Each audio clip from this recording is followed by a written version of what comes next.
Bienvenidos a todos a este primer vlog de lo que vamos a llamar Historia al alcance de todos. La idea es subir una vez por semana un video tratando cuestiones relacionadas con la historia, con la filosofía, con las ciencias sociales, para tratar de poner un poco de luz sobre algunos puntos que normalmente no se tocan en universidades, en colegios y que me parece realmente pertinente hablar. En este primer vlog lo que voy a hacer es tratar la primera pregunta que surge de rigor cuando tratamos la ciencia histórica, y esa misma es: ¿qué es la historia?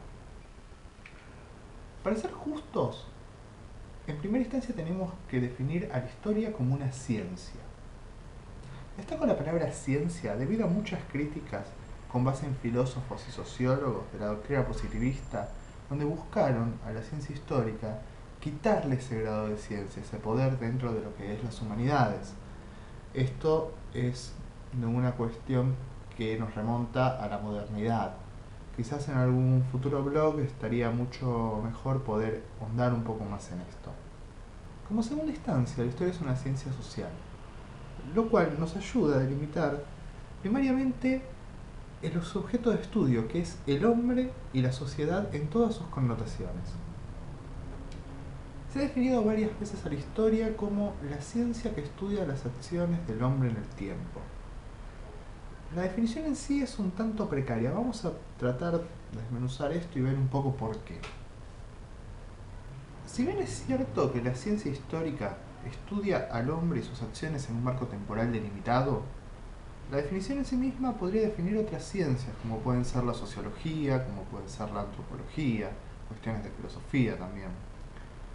Pero entonces, ¿qué es lo que diferencia a la historia de estas otras ciencias? Que la historia no solamente estudia las acciones de los hombres, sino que también estudia los intrínsecos procesos históricos en que los hombres se ven sumergidos y pueden resultar tranquilamente tanto títeres como titiriteros de esto. ¿Qué quiero decir con esto? Vamos a poner un ejemplo. Napoleón. Este pequeño gran individuo fue un actor vital dentro del largo y complejo proceso de lo que fue la Revolución Francesa. Y la consolidación también de los ideales nacionalistas emergentes en la Europa de la modernidad. Pero a su vez, como seguramente vamos a ver en algún otro blog más específicamente dedicado a él, el general Bonaparte no es más que un títere dentro de una lógica de un proceso histórico que está muy por encima de su horizonte de percepción, ya que él mismo estaba sumergido dentro de este proceso, de este espacio, de este tiempo, con precondicionamientos sociales, culturales, religiosos, económicos, etc. Esto dio lugar a que sus acciones fuesen de una manera y no fuesen de otra. Por eso es que a Napoleón lo podemos tomar tanto como un titiritero dentro de lo que sería la Europa moderna, y a su vez como un títere de un proceso muy superior que está por encima de él. De estudiar y de complejizar estas dualidades es que se nutre la ciencia histórica, además de las interconexiones que unen cada proceso con uno predecesor y uno posterior, así como con otros procesos que pasan en simultáneo que aparentemente están inconexos o son independientes. Ahora la otra pregunta que surge es: ¿por qué estudiar la historia? He leído en más de una ocasión que estudiar o dedicarse a la historia es una pérdida de tiempo. Conteniendo la ira que me produce semejante imbecilidad de afirmación, voy a pasar a dar mi humilde opinión de por qué es importante esta ciencia. Es cierto que los orígenes de la historia como ciencia se remontan a los 9 libros de Heródoto de Halicarnaso, donde esto se dio por primera vez a un hecho humano, como fueron las guerras médicas, una explicación, con base en las investigaciones que hizo en sus respectivos viajes, absolutamente humana.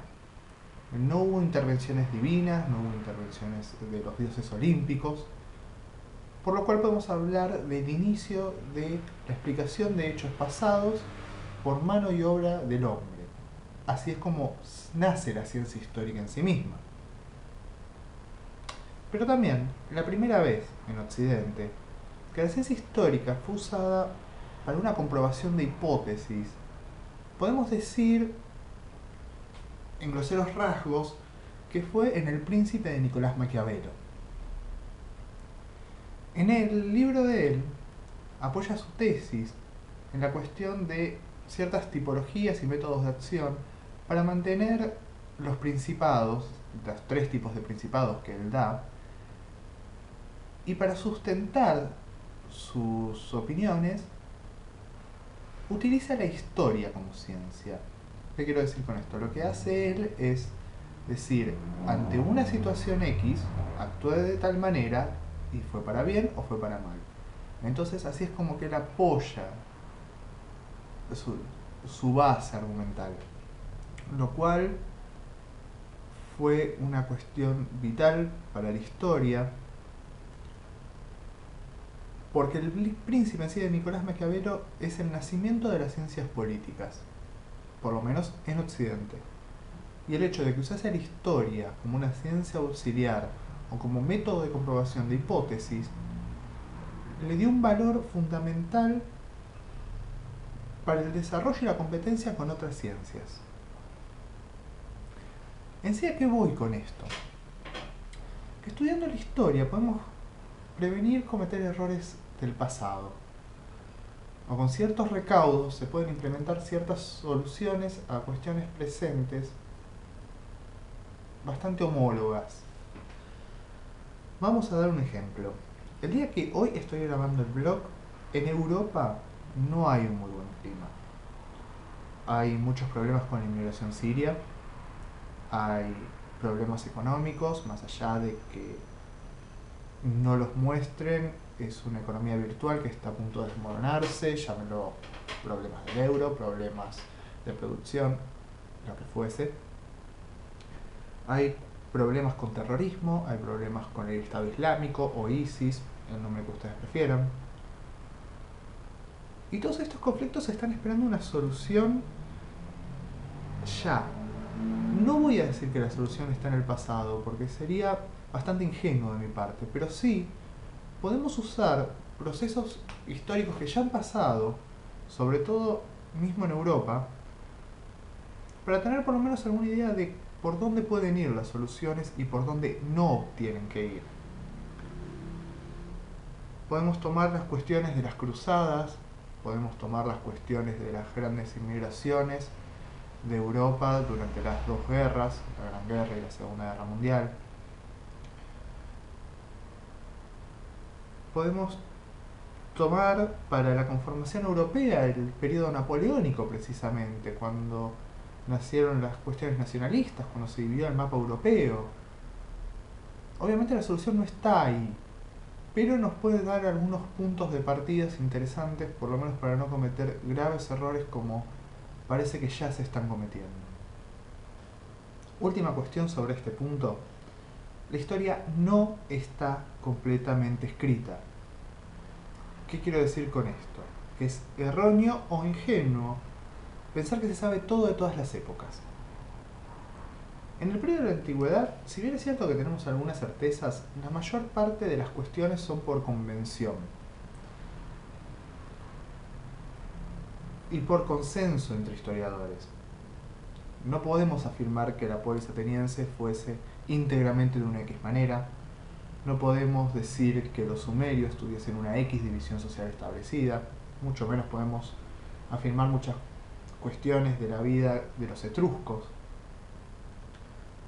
Pero tenemos pautas. Con estas pautas dan pie para poder hacer convenciones. Entre mayores sean las fuentes, con mayor grado de exactitud se va a poder hacer esto. También pasa lo mismo un poco con lo que es la Edad Media, la Edad Moderna y, pongámosle por ahora, la Edad Contemporánea. Solamente que en estas edades generalmente, no siempre, pero generalmente solemos tener más fuentes. Una cosa que siempre me preguntan es ¿por qué no nos enseñan la historia como fue en los colegios? Esta de hecho fue una de mis primeras preguntas dentro de la carrera y me la respondió en ese momento el profesor, el licenciado Pujol, y les voy a decir tal cual lo que él me dijo. Me dijo, si yo a los chicos de la escuela primaria les enseño que Frinchi Beruti no estaban repartiendo escarapelas en la puerta del cabildo, sino que eran los líderes de la Legión del Infierno, y que estaban en la puerta cual patobica de discoteca, para solamente dejar entrar a aquellos que iban a votar en favor de la emancipación de España. Yo no estoy criando ciudadanos, estoy criando guerrilleros. Para los que no conozcan la historia argentina, por si están viendo esto en otros países, o no tengan muchas nociones de las cuestiones de French y Beruti, voy a pasarlo un poco más en limpio. La historia dentro de los colegios tiene una función más formadora que informativa. Busca resaltar las cualidades de héroes o próceres nacionales y hacer hincapié en la gloria de cada país para fortalecer una sensación de orgullo y pertenencia a la nación. Dejando de lado las cuestiones turbias o los trapitos sucios, como quieran decirle.